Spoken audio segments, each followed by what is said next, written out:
बिस्मिल्लाहिर्रहमानिर्रहीम। अस्सलाम वालेकुम डियर स्टूडेंट्स। आज जो हम थ्योरम नंबर 4 पढ़ेंगे चैप्टर नंबर 12 का, जो कि क्लास 9 10th मैथ से है। और ये फेडरल बोर्ड, कश्मीर बोर्ड, सरहद, खैबर पख्तूनख्वा, बलूचिस्तान, इस्लामाबाद बोर्ड और यहाँ पर पंजाब के जितने भी तमाम बोर्ड्स हैं उसके अंदर ये थ्योरम इंक्लूड है और बहुत इम्पोर्टेंट है, अक्सर पेपर में आ जाता है। मेरी कोशिश होगी कि आपको आसान से आसान तरीके से मैं आपको ये थ्योरम कराऊं। और अगर आपको ये थ्योरम अच्छा लगे तो प्लीज़ लाइक कीजिएगा और अच्छा सा कमेंट दीजिएगा। और अगर इस चैनल पर आप नए हैं तो प्लीज़ मेरे चैनल को सब्सक्राइब कर दें, लाइक कर दें और बेल आइकन को प्रेस कर दें और उस पर ऑल, ताकि मेरी हर आने वाली वीडियो सबसे पहले आपके नंबर पर पहुंच जाए और आप इससे फ़ायदा उठा सकें।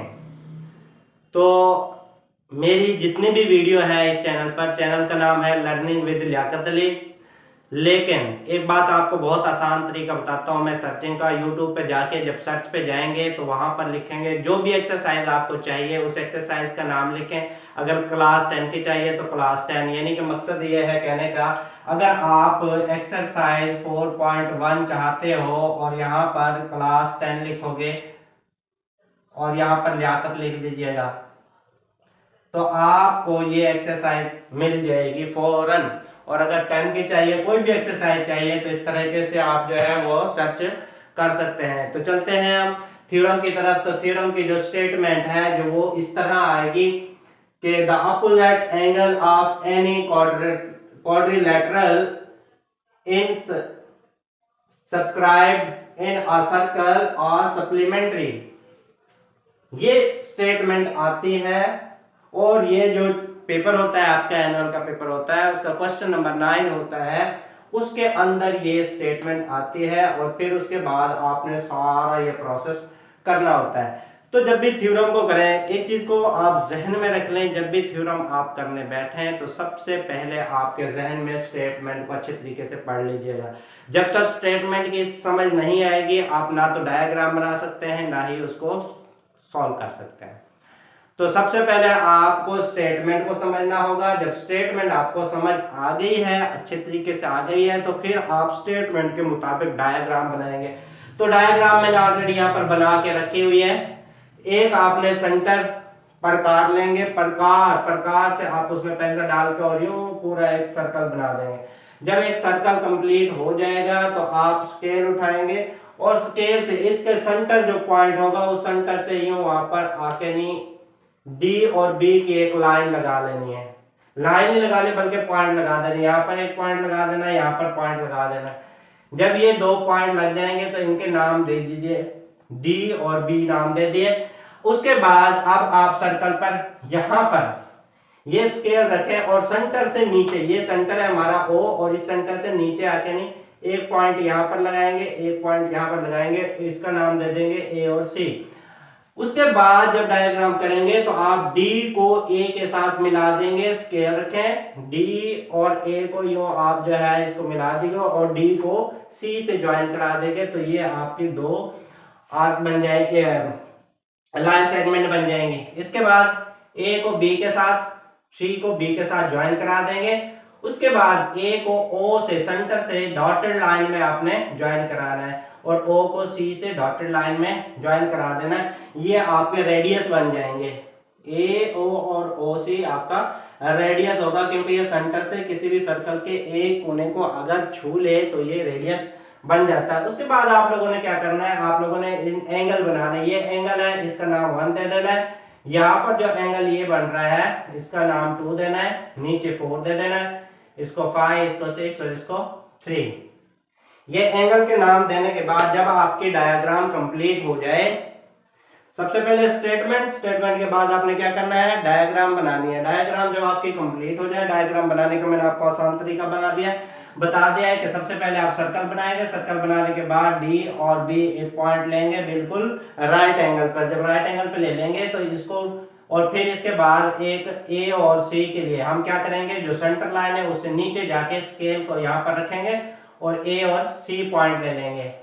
अब ये पॉइंट लेने के बाद डी को ए के साथ ज्वाइन करा दें, डी को बी के साथ, फिर सी को बी से और ए को बी से, ये ज्वाइन कराने के बाद इसके बाद ए को सेंटर ओ से और ओ को सेंटर सी को सेंटर ओ से ज्वाइन करा देंगे और इनके एंगल के नाम दे देंगे। इस तरह आपकी जो ये डायग्राम है वो बन जाएगी।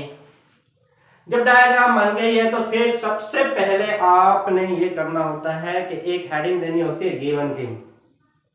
अच्छा जी, हर थ्योरम में तकरीबन ये जो हेडिंग है ये सेम है। सबसे पहले आपने डायग्राम बनानी है, डायग्राम बनाने के बाद गिवन, फिर टू प्रूव, फिर कंस्ट्रक्शन, फिर प्रूफ। प्रूफ में दो स्टेट हेडलाइन आएंगी, स्टेटमेंट और रीजन की, उसके बाद आप इसको हल कर लेंगे। अच्छा जी, अब चलते हैं हम गिवन की तरफ। तो गिवन ये है हमारे पास, गिवन यहाँ पर A B C D is a quadrilateral, A B C D ये क्वाड्रिलैटरल है। क्वाड्रिलैटरल ये देखें, यहां से लेकर यहां सी डी और ये जो अगर इसको सेंटर से मिटा दें तो ये एक क्वाड्रिलैटरल बन गया सर्कल के अंदर। क्वाड्रिलैटरल होती क्या है? कोई भी डायग्राम जो जिसके अंदर चार एंगल बनते हों वो क्वाड्रिलैटरल होगी। ये देखें, ये क्वाड्रिलैटरल ए बी सी और डी, ये देखें ये ए बी सी और डी ये सर्कल के अंदर बनी हुई है, इसको बोलते हैं क्वाड्रिलैटरल। और क्वाड्रिलैटरल का जो सम होता है, सम ऑफ एंगल्स का जो होता है वो 360 होता है। ठीक है जी। A B C D is a quadrilateral inscribed in a circle, यानी कि एक सर्कल के अंदर विद सेंटर ओ से, ये चीज बन गई।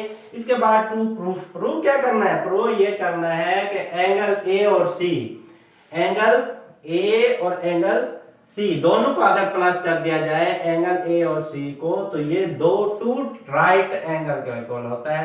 राइट एंगल होते हैं हमारे पास 90 डिग्री का, राइट एंगल 90 डिग्री का। अगर हमारे पास दो राइट एंगल है तो ये हमारे पास हो गया 180 डिग्री। ठीक हो गया।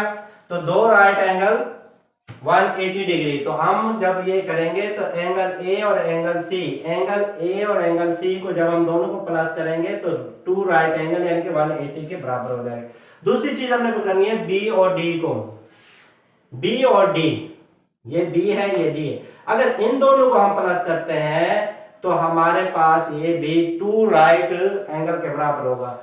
Measurement angle B plus measurement angle D is equal to two right angle. Two right angle ये भी 180 का हो गया, यानी कि मकसद कहने का है ए और सी 180 और ये 180, तो 360 वो आपका क्वाड्रिलैटरल का टोटल एरिया का पता लग गया, टोटल एंगल का पता लग गया कि वो कितने डिग्री का है, तो 360 डिग्री का होता है। तो ये प्रूफ लिख लिया हमने। इसके बाद कंस्ट्रक्शन में मैंने आपको बताया था कि ड्रा करना है ओ ए, तो ये आपकी कंस्ट्रक्शन है। ओ को ए से ज्वाइन कराना है, ओ को सी से ज्वाइन कराएंगे, ये आपकी कंस्ट्रक्शन है। ड्रा ओ ए एंड ओ सी। अब राइट, अब इसके बाद जब ये कर लिए हमने, इसके बाद एंगल्स के नाम देने, एंगल 1 2 3 4 5 और 6। राइट एंगल 1 2 3 4 5 एंड 6, ये एंगल हमने लिख दिए, 6 एंगल हमने लिख चुके हैं। इसके बाद जब हमने कंस्ट्रक्शन भी हो गई है तो अब हमारा प्रूफ में हमारे पास दो स्टेटमेंट, दो हेडलाइन होती हैं, दो। तो इसमें पहली जो आपने हेडिंग देनी है वो है स्टेटमेंट और यहां पर देनी है रीजन। अब यहां पर स्टेटमेंट लिखते जाएंगे, साथ में रीजन भी लिखते जाएंगे, इस वजह से इसकी ये रीजन है। ठीक है जी। इसके बाद आप करना है standing on the same arc, standing on the same arc ARC, arc ABC, sorry ADC, A D और C ये आर्क है आपके। Angle 2 is the central angle O। अच्छा, एंगल लिख दें। Whereas angle B is the circum angle, B जो है ये सर्कम एंगल है, ये आपके आर्क है ए डी और C, standing on the same A D C angle 2 ये सेंटर में है, इज द सेंटर एंगल, ये सेंटर एंगल है इसका। जब आर्क आपके पास ए डी सी है तो इसका सेंटर क्या होगा, 2 एंगल 2 होगा, सेंटर एंगल होगा। वेयर एज बी, यहाँ पर बी देखें, ये B is the circum angle, ये आपका सर्कम एंगल होगा क्योंकि ये इस आर्क से बाहर है। अब आपने जब लिखना है इसके रीजन लिखने हैं तो arc A D C, arc A D C of a circle with centre O से, ठीक हो गया। और where as angle B is the circum angle, circum angle जो होगा बी, और ये होता है बाय थ्योरम 1, जो थ्योरम हमने 1 पढ़ा था उसकी निस्बत से हमारा ये क्या होगा, सर्कम एंगल होगा। इसके बाद अगर हम पहले हमने ये आर्क बनाई ए डी और सी, अब हम आर्क बना रहे हैं ए बी और सी, ए बी और सी, ए बी सी, तो ए बी सी हमारी ये होगी और सर्कम एंगल हमारा डी होगा। तो आप देखते हैं कि यहाँ पर थोड़ा सा ये देख लें पहले, मेजरमेंट एंगल बी हाफ है, किसका हाफ है, एंगल 2 का, नंबर 1 और बाय थ्योरम 1, ये बी एंगल है, ये एंगल 2 का हाफ होगा। अगर ये 90 है तो ये 45 होगा, ये 180 है तो ये आपका 90 होगा, हाफ होगा। अब देखें जब हमने ये प्रूफ कर लिया है, ऊपर वाला ये आर्क ए डी सी हमने प्रूफ कर लिया है और इसका सर्कम एंगल बी हमने रिप्रेजेंट कर लिया है, तो इसके बाद हम अब आपको सर्कम एंगल डी को बनाएंगे और आर्क हम बनाएंगे ए बी सी। तो यहाँ पर देखें स्टैंडिंग ऑन द, अब देखें जी एक काम और ध्यान में कर लीजिएगा, बहुत ही आसान है, कोई मुश्किल नहीं है मेरे भाई, बहुत ही आसान है। देखें थोड़ी सी तब्दीली आपने करनी है और यही स्टेटमेंट जो आपके है, ये पहली वाले जो स्टेटमेंट है यही सेकंड स्टेटमेंट में आ जाएगा। इसके लिए क्या करना है, सिर्फ आपने हमने इसमें ये जो स्टैंडिंग ऑन द सेम, ये इसमें तब्दीली क्या करनी है, तब्दीली करनी है, यहाँ पर ए डी सी है, यहाँ पर ए बी सी हो जाएगा। अब देखें standing on the same arc,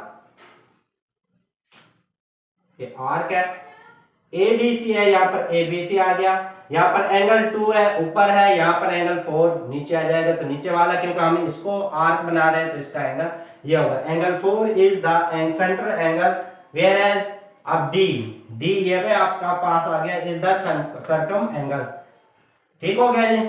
और ये जब स्टेटमेंट लिखेंगे आर्क एडीसी, तो ये एडीसी की जगह हम एबीसी लिख देंगे, सेंटर बाकी सेम लिखना है। अच्छा जी, अब आता है measurement angle D equal to half है, किसका हाफ है, 4 का हाफ एंगल डी, सेकंड इसका नाम देंगे और बाय थ्योरम 1 पहले की थ्योरम, तो इसकी रीजन दोनों की सेम है, सिर्फ क्या है हमने एडीसी की जगह एबीसी लिख देना है और बाकी ये रीजन सेम है। और स्टैंडिंग वाले में अगर देखें तो ये वाली पहले याद कर लें, तो standing on the same arc, तो ए बी डी सी की जगह ए बी सी कर देंगे, एंगल 2 की जगह एंगल 4 कर देंगे, और पहले हमारा जो ये था सरकमफ्रेंस बी, अब हम डी को कर देंगे यहाँ पर, और ये एंगल बी है ये डी है, तो एंगल डी का हाफ जो होगा वो एंगल 4 के लिए हो जाएगा बाय थ्योरम 1। अब करना क्या है, अब ये करना है जो आसान सा तरीका है भाई, सबसे आसान, तो हमने इसको प्लस कर लेना है, किसको प्लस कर लेना है, हमने एंगल बी को और एंगल डी को, इन दो को हमने प्लस कर देना है लेफ्ट साइड पर। तो ये हमारे पास क्या है, angle measurement angle B, measurement angle D, दोनों को प्लस किया और इनकी ये वाली जो साइड है यहाँ पर half measurement angle 2, half measurement angle 4, दोनों को प्लस कर दिया। यानी कि हम इसको कह सकते हैं कि एडिंग कर दें, यहाँ पर लिख लें चाहे कि एड इक्वेशन 1 एंड इक्वेशन 2, ये इक्वेशन 1 और इक्वेशन 2 को हमने प्लस कर दिया यहाँ पर, ठीक हो गया। इसके लेफ्ट साइड को लेफ्ट पे कर दिया, ये लेफ्ट है, लेफ्ट पे हमने यहाँ पर कर दिया, और ये राइट है दोनों, तो ये हमने यहाँ पर कर दिया। इसके बाद अब आपने ये करना है कि यहाँ पर देखें, इस चीज को लेना है हमने 1/2 कॉमन ले लिया, तो मेजरमेंट एंगल 2 और मेजरमेंट एंगल 4 ये आपके पास बच गया है, और 1/2, अच्छा जी 1/2 ये बाहर आ गया, और एंगल 2 और एंगल 4 टोटल सेंटर एंगल, क्योंकि 2 और 4 यहाँ पर देखें 2 और 4 सेंटर एंगल है, ये टोटल सेंटर एंगल है, हमने टोटल सेंटर एंगल लिख दिया है अकॉर्डिंग थ्योरम 1 एंड 2 के रूप से। इसके बाद that is measurement angle B और एंगल डी, बी और डी इक्वल 1/2। अब देखें जब टोटल होंगे तो इसमें जब टोटल एक कंप्लीट सर्कल बनता है, टोटल सर्कल एक कंप्लीट बनता है, तो इसमें कितने राइट एंगल होते हैं 1 2 3 4, तो 4 राइट एंगल होते हैं, इसलिए हमने लिख दिया यहाँ पर 4 राइट एंगल, 1/2 4 राइट एंगल, और 2 को 4 से कट करा दे तो यहाँ पर 2 2 to the 4, तो 2 राइट एंगल बन गया। Similarly measurement A angle A और plus angle C the 2 right angle, तो ये भी आपका कंप्लीट हो गया है। उम्मीद करता हूँ कि आपको अच्छे तरीके से समझ आ गई होगी इस थ्योरम के। और इस चैप्टर नंबर 12 से एक थ्योरम पेपर में आता है, हर सूरत में आता है मेरे भाई, लाजमी आएगा इंशाल्लाह, मेरी बात पर यकीन करें, तो आप जो है इंशाल्लाह सुरखरू होंगे पेपर के दौरान, और आप मुझे याद देंगे, याद करेंगे और दुआएं देंगे कि सर लियाकत ने कुछ हमें पढ़ाया था और हमें समझ आ गया और हमारे पेपर में इजीली हम पास हो गए हैं। ठीक है जी। इसके अलावा मैं आपको गैस देता रहता हूँ, मैथ के गैस भी देता रहता हूँ, एक्सरसाइज भी बताता रहता हूँ कि, और क्वेश्चन भी बता देता हूँ कि इस क्वेश्चन से ये, इस एक्सरसाइज से ये क्वेश्चन आएगा, तो सारा गैस वगैरह मैं देता हूँ। आप इस चैनल के साथ रहिए, इंशाल्लाह आप मैथ को मुश्किल समझना भूल जाएंगे, आप ये कहेंगे कि मैथ से आसान सब्जेक्ट कोई नहीं है, और इंशाल्लाह मैं ये कहता हूँ, गारंटी से कहता हूँ कि मैथ से आसान सब्जेक्ट कोई नहीं है मेरे भाई। इसको हमने बस सिर्फ क्या है कि दिमाग पे सवार कर लिया है कि ये बहुत मुश्किल है, ये है, हालांकि मुश्किल नहीं है, सिर्फ मैथ क्या मांगती है, टाइम मांगती है आपसे, और अगर इसको टाइम दोगे तो ये सबसे आसान है, और आपका इंटरेस्ट बढ़ जाएगा इंशाल्लाह, और आप आसानी से मैथमेटिशियन बन जाएंगे बहुत अच्छे। और जब आपको मैथ बहुत अच्छी आ जाए तो मैं तुम्हें एक और तरीका भी बता देता हूँ कि इससे, जिसको मैथ अच्छा है ना, वो घर बैठ के पैसे कमा रहा होता है मेरे भाई,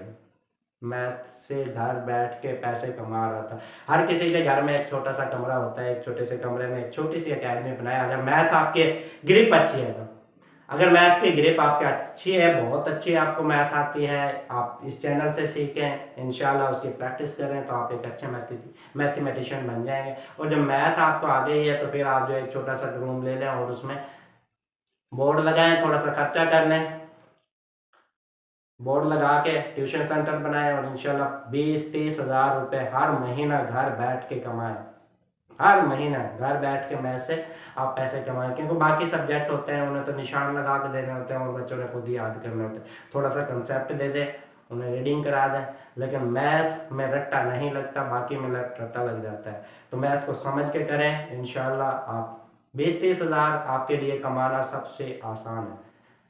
तो देखें मैंने आपको साथ में आपको पैसा कमाने का मेथड भी बता दिया है, तो इंशाल्लाह अब मिलते हैं हम नई वीडियो के साथ, जब तक इजाज़त दीजिए, थैंक यू, अल्लाह हाफिज़।